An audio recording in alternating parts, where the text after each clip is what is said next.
Hello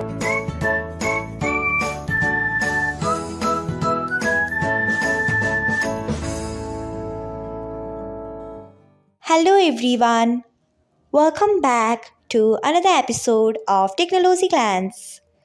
Today, in this video, I'm going to guide you through how you can disable or download media over mobile network on Viber.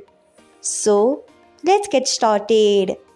Firstly, open Viber app in a device. Then tap on three dots icon. Next, tap on settings. After that, tap on media. Next, you can see the option of auto download media over mobile network. Untick it by tapping on it.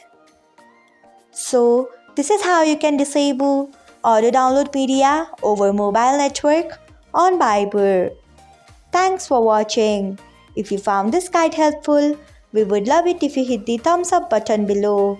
We upload great new tech tutorials like this one every day, so do not forget to subscribe to our channel and hit the bell icon so that you'll never miss another update.